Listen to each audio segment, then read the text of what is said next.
tribunals.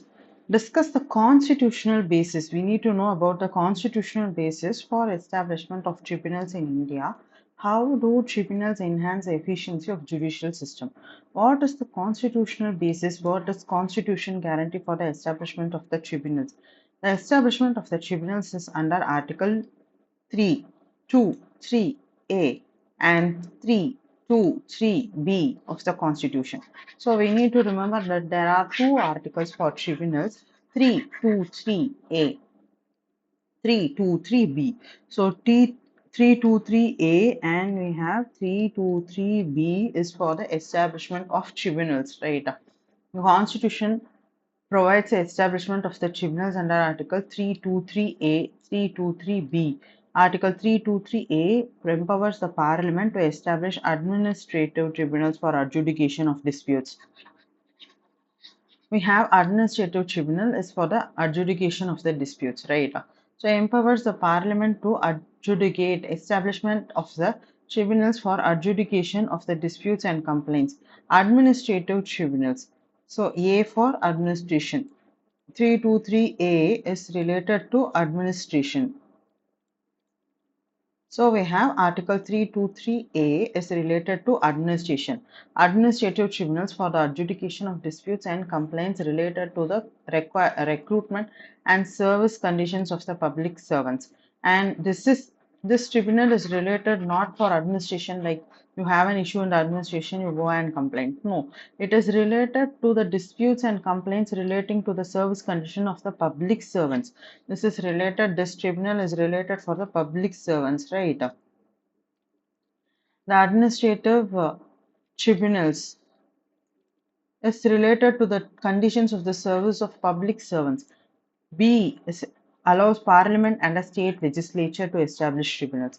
So 323A, A is first, right? One. So Parliament alone can establish this administrative tribunal. It is an administrative tribunal which can be established only by the Parliament for adjudication of the disputes and the complaints. Here it is related to the recruitment and service conditions of the public servants. This is related to the public servants. And 323B allows both Parliament and the state legislature to establish tribunals for adjudicating disputes relating to various matters such as taxation, industrial and labor disputes, and land reforms. This is related to the tax, right? So we will be having the taxation. We have to go related to the taxation, industrial disputes. Industrial and we have the labor disputes. So we have industrial as well as the labor disputes and we have the land reforms as well. So this is related to the taxation. We need to go for the taxation, labor disputes and various matters. This includes even the taxation, industrial disputes, labor disputes, land reforms. Both the Parliament and the state legislature to establish tribunals for adjudicating the disputes relating to various matters such as taxations, industrial and labor disputes and land reforms. Tribunals enhance the efficiency of the judicial system by providing specialized adjudication of disputes, reducing the burden on regular courts. Speedy, cost-effective resolutions bring technical expertise to the specific domains, and tribunals also follows the principle of natural justice, right? They offer speedy. It is very fast. So we will be saying that it is speedy. And it is cost-effective. So we have it is speedy and it is cost-effective resolution. So it is a speedy and then we have the cost-effective resolution and bring technical expertise to specific domains. For instance, the Central Administrative Tribunal is CAT. Central Administrative Tribunal addresses service-related grievances of public employees effectively. It is for the public employees. So Article 323A, Administrative Tribunal, and we have it by the Parliament alone, right? So Article 323A is administrative tribunals which is related to the Parliament alone. For instance, the Central Administrative Tribunal.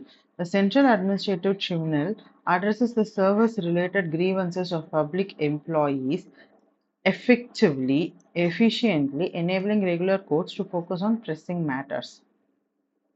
Establishment of evaluate the functioning of various tribunals with specific reference to the National Green Tribunal. Functions of various tribunals with reference to the National Green Tribunal. The National Green Tribunal was established. There is a special act. Okay, you don't need to go for Article 323 and 323A and 323B. There is a separate article for National Green Tribunal Act 2010. This is in 2010. Okay, there is a separate article for National Green Tribunal. Okay, sorry, there is a separate act, the National Green Tribunal Act, which is of 2010. So, the National Green Tribunal Act of 2010 aims to handle environmental disputes involving multidisciplinary issues. It ensures the enforcement of legal rights relating to the environment and provides relief and compensation for damages. Enforcement of the rights. Here we face the enforcement of the rights which is relating to the environment. Enforce certain rights which is related to the environment, and it also provides relief and compensation for damages. Enforce the rights which is related to the environment. Rights which is related to environment. So enforcement of the rights which is related to the environment and provides it also provides a relief and a compensation. It provides relief and compensation for damages. Obviously, every tribunal provides relief and compensation, right? National Green Tribunal has instrumented in dealing with cases like pollution control, forest conservation, biodiversity protection, landmark cases like Almitra H. Patel versus Union of India, and the Art of Living Foundation's case on Yamuna floodplains reflect NGT's proactive approach. However, challenges such as delay in the appointment of members and lack of adequate infrastructure. So, what are the challenges which can be mentioned? Delays in the appointment of the members and lack of adequate infrastructure affects its functioning. Now we have to analyze the challenges faced by the tribunals and measures. Delays in the appointment and infrastructure are the challenges, right? These two are the challenges: appointment delays and lack of uniformity and judicial independence. So delays and lack of infrastructure can also be written. Appointment delay, right? Appointment delay and lack of uniformity, lack of infrastructure, and judicial independence.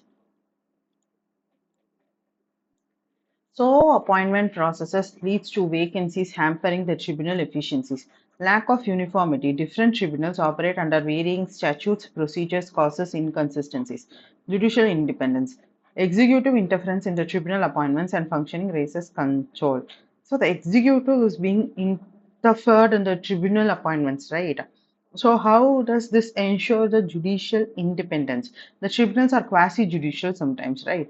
So, executive interference, we are calling that as executive interference in the tribunal appointments and functioning raises concern. Improving their efficiencies require a timely appointment, standardization of procedures, and ensuring judicial independence through statutory safeguards.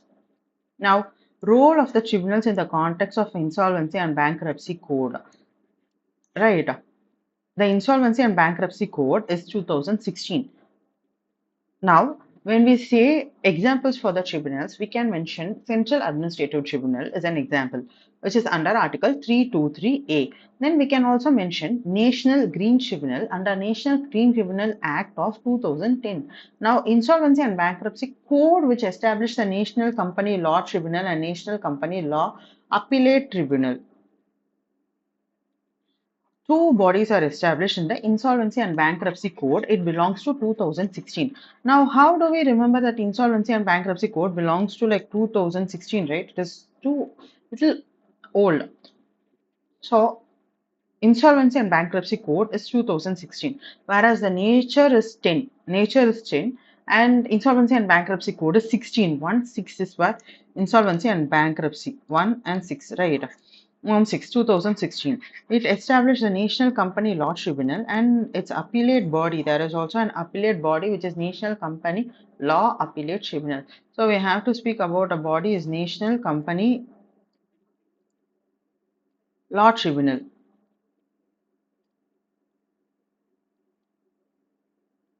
National Company Law Appellate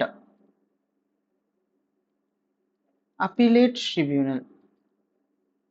So National Company Law Tribunal and National Company Law Appellate Tribunal. These tribunals play a pivotal role in resolving the insolvency and bankruptcy cases effectively, providing a streamlined process for the creditors. We need to provide a streamlined process for the creditors and debtors. There needs to provide a streamlined process for the creditors, and then we have the debtors. National Company Law Tribunal and National, this is to for the creditors, the bankruptcy cases. You can simply write the insolvency and bankruptcy code, right? So this is related to insolvency and bankruptcy cases. Here the people who are involved are creditors and debtors. National Company Law Tribunal and National Company Appellate Law Tribunal has contributed significantly to resolving high value insolvency cases, improving the ease of doing business in India. Landmark cases like resolution of Essar Steel highlight the importance of in the corporate insolvency landscape. Now we have to discuss the constitutional and statutory provisions related to Central Vigilance Commission. Tribunals is over. Now this question is related to vigilance. Constitutional provisions related to vigilance and statutory provisions. Okay, how effective vigilance is for curbing corruption. Now, vigilance, Central Vigilance Commission is for curbing the corruption. So we know that this is for corruption, right? This is for curbing the corruption. Central Vigilance Commission is for curbing the corruption. The statute, constitutional and statutory provisions related to Central Vigilance Commission was established in 1964 itself. So before, I mean, Indira Gandhi's emergency itself, it was being established, right? So vigilance is such old institution. Santanam Committee on Corruption. So we have Santanam Committee is on corruption. Our Goswami Committee is for electoral reforms, right? So Santanam Committee is for corruption. So Central Vigilance Commission was established in 1964. In 1964 itself, we will be having the Central Vigilance Commission. It is on the recommendations on the Santanam Committee. Santanam Committee recommendations for the Central Vigilance Commission and the Central Vigilance Commission Act of 2003. This act gave a statutory status to the Central Vigilance Commission. 1964 and then we have 2003. We also have 91st Constitutional Amendment Act of 2003 related to defection, and we have Central Vigilance Commission Act also is in 2003. So the Central Vigilance Commission Act is 2003. It almost gave like 40 years to make statutory provision, right? So in 1964 we have Central Vigilance Commission establishment. It is based on the recommendations of Santanam Committee on corruption. So this committee is on the corruption. Now it has provided a statutory status in 2003, right?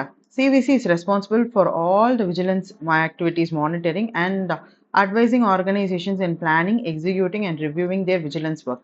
CVC has been effective in curbing the corruption through its advisory and supervisory roles. Advice, it needs to advise and it also needs the supervisory roles. It has challenges like limited prosecutional powers and dependence on other agencies for investigations, dependence on other agencies like CBI, right? So, we have discussed the statutory provisions. We don't have any constitutional provisions. Effective in curbing the corruption. Is it how effective for this is what the answer for it. How effective is CVC? Certain questions have very limited answers. So probably those questions will not come as a 10 marker even. But we are just preparing one or two lines related to those questions. CVC has been effective in curbing the corruption through the advisory and supervisory roles.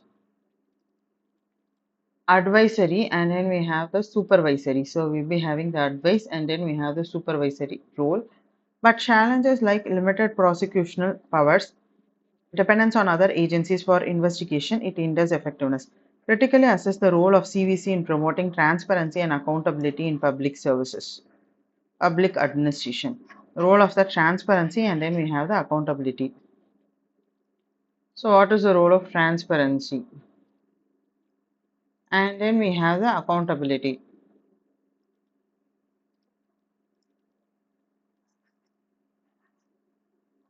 CVC in transparency and accountability.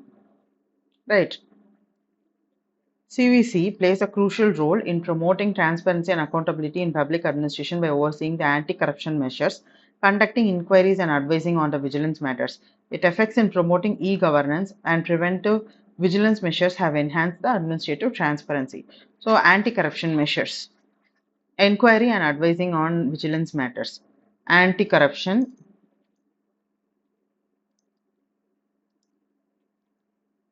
and inquiry on vigilance matters, right?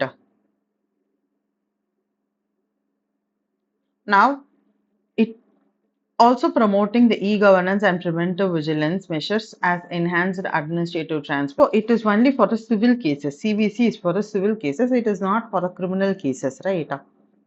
It cannot initiate suo motu. There is no suo motu. Cannot initiate. It cannot initiate suo motu. So it is only for the civil. I mean civil in the sense vigilance or disciplinary cases. Civil with respect to the vigilance and disciplinary. It does not involve criminal cases and it cannot suo motu register cases. Now, CBC is the apex integrity institution of Government of India to combat corruption. This is for the corruption, right? And ensure the integrity in administration in the administration and public services, right? That we can say that CVC is not controlled by any ministry. It is not under any ministry. Under any ministry, it directly responsible to the parliament.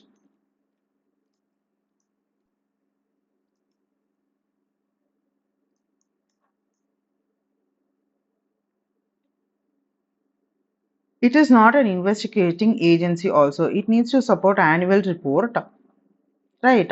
It needs to support the annual report to the president and the president submits it to the parliament. So, effectiveness of CVC's preventive vigilance measures. CVC's preventive vigilance measures include regular audits, risk management strategies. Preventive vigilance, we say here that the statement is preventive vigilance. It includes regular audits are done, risk management strategies, and promote awareness, right? So, you need to do audit and you need to predict the risk, right? So, the risk management, and then we also have the awareness.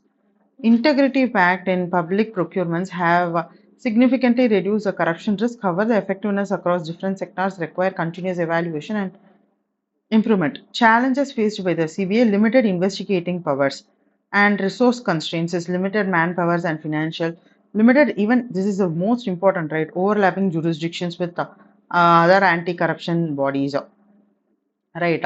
So dependence on agencies like the CBI. There is CBI for its investigation. So the term of the CVC officers is 4 years or 65 years, whichever is earlier, right? And one central vigilance commissioner is the chairperson and two vigilance commissioners. Totally, they have only three members in CVC, right? One central vigilance commissioner and two vigilance commissioners, three members, and 4 years is the tenure, right? Now, limited investigative powers. They have very limited investigative powers in the sense they depend on agencies is like the CBI for the investigation. The limited investigation power is related to the dependence on agencies like CBI for their investigation. They also have resource constraints like the limited manpower and financial resources.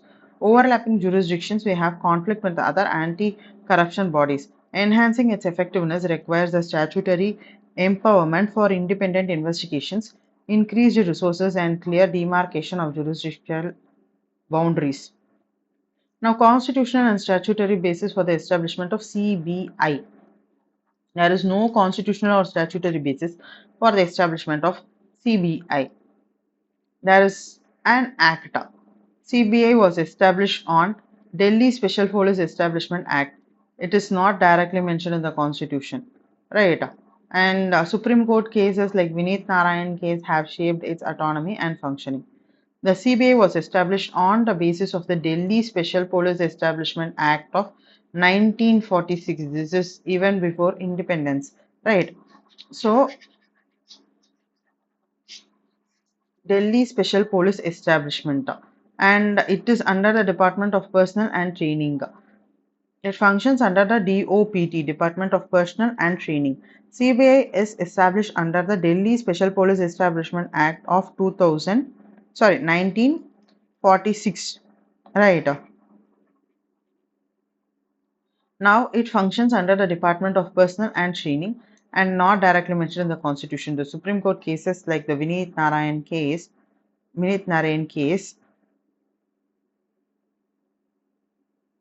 have shaped its autonomy and functioning. Critically examine the challenges faced by the CBI's political interference, resource limitations, and in jurisdictional issues because that depend on the consent of the state, right? We have political interference. Political interference is allegations by misuse, allegations of misuse by the ruling parties is what we say it as a political interference, and there is also resource limitations, inadequate manpower and technology, dependence on the state for investigations is jurisdictional issues, maintain its independence and credibility requires statutory reforms, insulating it from political interference, influence and enhancing the resources. Evaluate the role of CBI in investigating high profile economic offences in India. Role of CBI in investigating high profile economic offences in India, like 2G spectrum scam and Satyam fraud case. That's all. Examine the measures to enhance the operational efficiency of CBI is by providing it autonomy, by providing it sufficient human resource power, and capacity building, legal reforms like jurisdictional conflicts with the states, right? It needs amendment laws to provide clearer mandates and reducing the jurisdictional conflicts with the state, investigate in training and modern technology, ensuring functional independence and political interference from the political interference.